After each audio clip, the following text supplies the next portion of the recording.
بسم اللہ الرحمن الرحیم۔ السلام علیکم ناظرین، یہ پہرا نیوز ہے اور میں ہوں صاحبزادہ ہادی عبد المنان۔ ناظرین، اگر کسی پر کوئی مقدمہ ہو جائے، کسی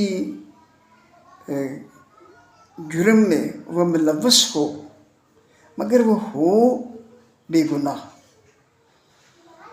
کیس عدالت میں چلا جائے تو اس کے جتنے بھی ہمدرد ہیں، اس کے لواحقین ہیں، اس کے دوست احباب ہیں، وہ یہ چاہیں گے کہ عدالت میں کیس کا فیصلہ ہو، چونکہ وہ بے گناہ ہے اور اس کے پاس اپنی بے گناہی کے ظاہر ثبوت بھی ہوں گے، تو عدالت اس کو اس جو بھی وہ کیس ہو جس میں وہ ملوث ہو گیا ہو اس سے بے گناہ قرار دے دے گی، تو اس کی پوزیشن صاف ہو جائے گی۔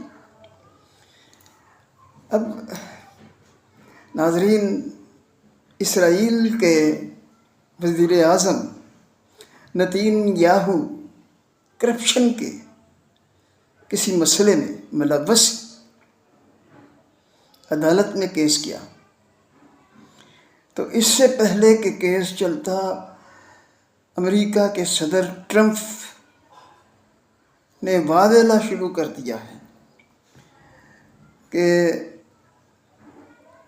نتین یاہو نے میرے ساتھ مل کر ایران والی جنگ جو ہے وہ جنگ بندی کرانے میں بڑا کام کیا ہے، اور وہ حماس سے یرغمالیوں کی بازیابی کے لیے ڈیل کرنے کی کوشش کر رہے ہیں۔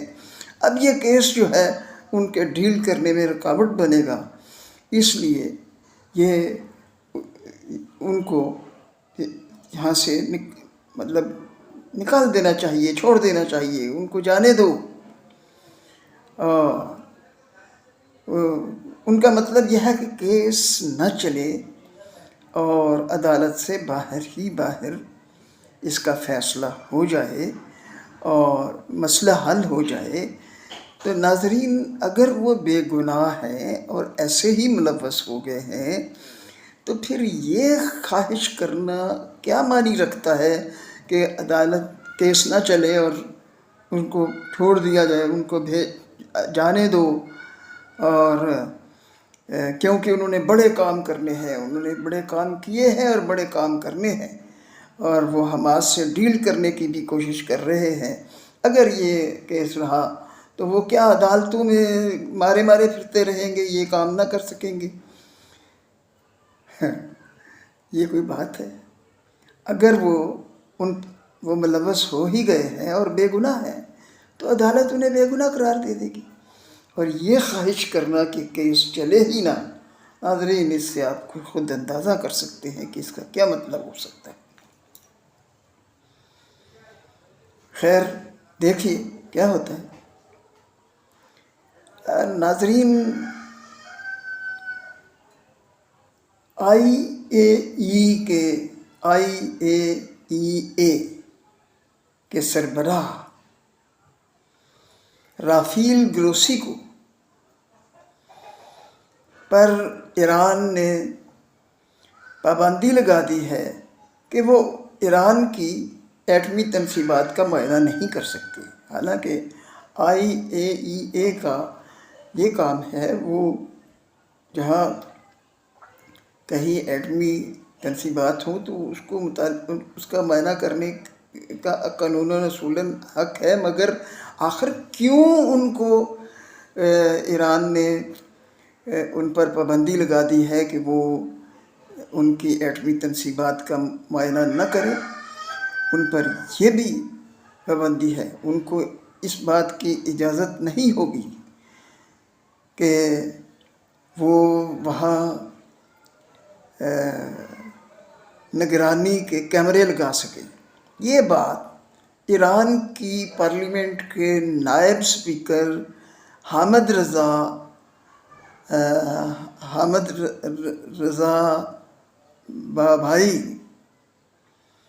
رضا حاجی بابھائی نے یہ بات کہی ہے۔ انہوں نے یہ بتایا ہے، یہ کہا ہے کہ IAEA کے سربراہ رافیل گروسی کو نہ تو ہم یہ اجازت دے رہے ہیں کہ وہ ہماری ایٹمی تنصیبات پر نگرانی کے کیمرے لگائیں، اور نہ ہی وہ ہماری ایٹمی تنصیبات کا معائنہ کر سکتے ہیں۔ اب یہ ایسا کیوں کیا گیا؟ مطلب انہوں نے کیوں یہ کیا ہے کہ ان کو منع کر دیا ہے کہ وہ نہ تو تنصیبات کا معائنہ کریں، نہ وہاں نگرانی کے کیمرے لگائیں، نہ مطلب دورہ ہی نہیں کر سکتے، دورہ کرنے سے منع کر دیا۔ آخر کیوں؟ اس بارے میں بھی ایرانی پارلیمنٹ کے نائب اسپیکر حامد رضا حاجی بابائی نے یہ بتایا ہے کہ جو ایٹمی تنصیبات کی معلومات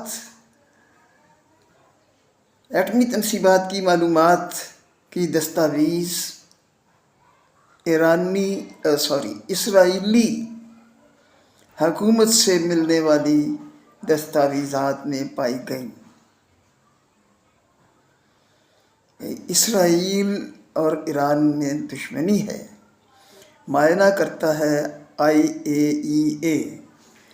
تو اب اسرائیل کی جو دستاویزات ایران کو ملتی ہیں تو ان میں ایران کی ایٹمی تنصیبات کی ساری معلومات ہوتی ہیں، تو یہ کیسے وہاں پہنچی؟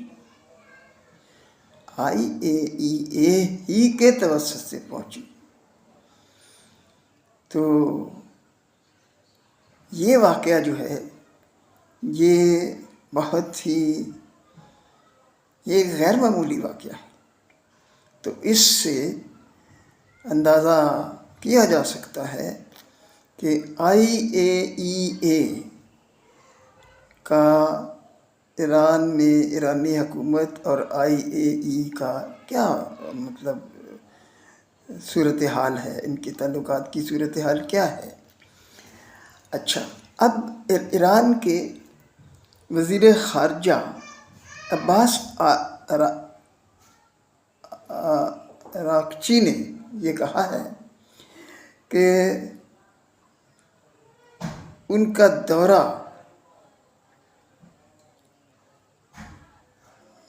ٹھیک وہ بدنیتی پر مبنی ہو سکتا ہے،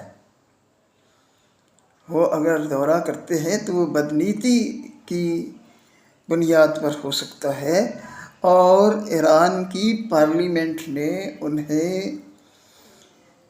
اسرائیل کا محافظ بھی کہا اور غلام بھی کہا۔ اب جو محافظ ہے وہ غلام بھی ہے، اور جو غلام ہے وہ محافظ بھی ہے۔ چلو، غلام جو ہے وہ حفاظت تو کر سکتا ہے، مگر جہاں تک سٹیٹس کا تعلق ہے، محافظ کا سٹیٹس بڑا ہوتا ہے، غلام کا سٹیٹس اس کے مقابلے میں کچھ بھی نہیں۔ مگر ایران کی پارلیمنٹ IAEA کے سربراہ گروسی کو اسرائیل کا غلام بھی قرار دے رہی ہے اور محافظ بھی۔ یعنی مطلب یہ ہے کہ ایرانی پارلیمنٹ یہ سمجھتی ہے کہ IAEA کے سربراہ یا IAEA دیانتداری سے معائنہ نہیں کرتی، اور اسرائیل کی وہ ہر طرح سے اسرائیل کے ساتھ وہ اسرائیل کی ہمنوا ہے۔ مطلب اس ساری بات سے یہ بات سمجھ میں آتی ہے کہ ایرانی پارلیمنٹ یہ سمجھتی ہے کہ IAEA کے سربراہ اسرائیل کے ساتھ، اسرائیل کے ہمنوا ہے، اسرائیل کے ہمدرد ہے، اسرائیل کے ساتھ ہیں، اور اس لیے ایرانی پارلیمنٹ کا یہ خیال ہے کہ ان کو ان پر اعتماد نہیں کرنا چاہیے، لہٰذا ان پر اعتماد نہ کرتے ہوئے انہیں ایٹمی تنصیبات کا دورہ کرنے، ان کا معائنہ کرنے، وہاں نگرانی کے کیمرے لگانے سے منع کر دیا ہے، انکار کر دیا۔ ناظرین، اب ذرا بات کریں جو پاکستان میں کچھ ایسے واقعات ہوئے ہیں جن میں بہت سے لوگوں کی اموات ہوئی، جیسے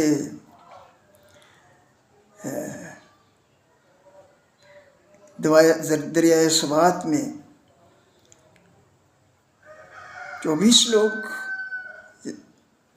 بیک وقت دریا کے ایک تیز ریلے میں بہہ گئے، اور کتنے لوگ جاں بحق ہو گئے۔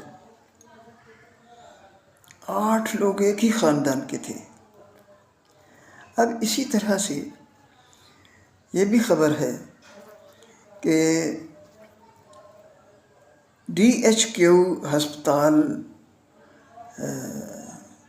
پاک پٹن کی DHQ ہسپتال میں 16 تاریخ سے لے کر 22 تاریخ تک 20 بچے جاں بحق ہو گئے۔ اب ان کے ورثاء کا یہ خیال ہے کہ وہ ڈاکٹروں اور پیرامیڈیکل سٹاف کی غفلت کی وجہ سے ایسا ہوا۔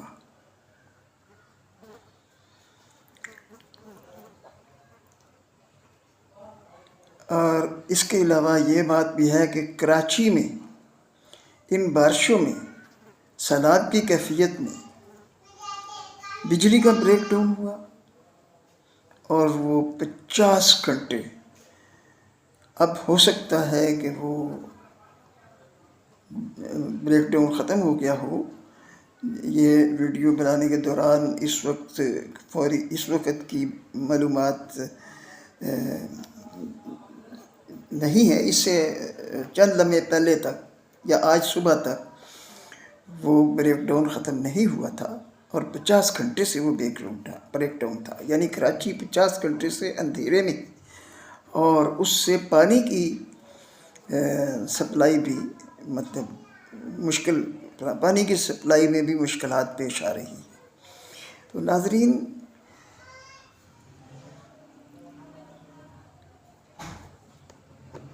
وہاں جو دریائے سوات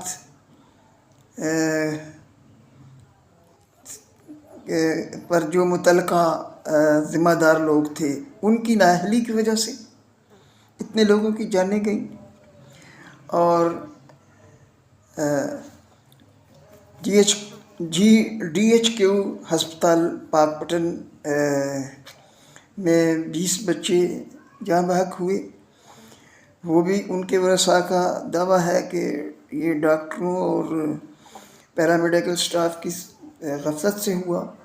اور کراچی میں یہ کیوں اتنی دیر سے بجلی کا بریک ڈاؤن ہے؟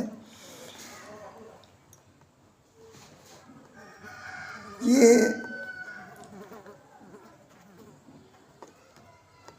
KPK میں تو بہت ہی سست روی سے بلکہ کام ہوتا ہی نہیں۔ وہاں کی حکومت تو صرف دوسروں کو برا بھلا کہنے میں ہی سمجھتی ہے کہ یہ کام ہو رہا ہے۔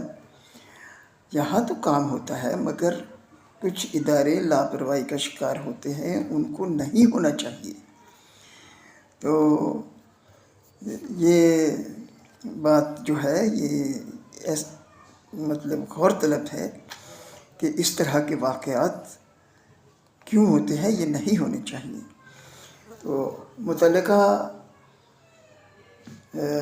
ذمہ دار لوگوں سے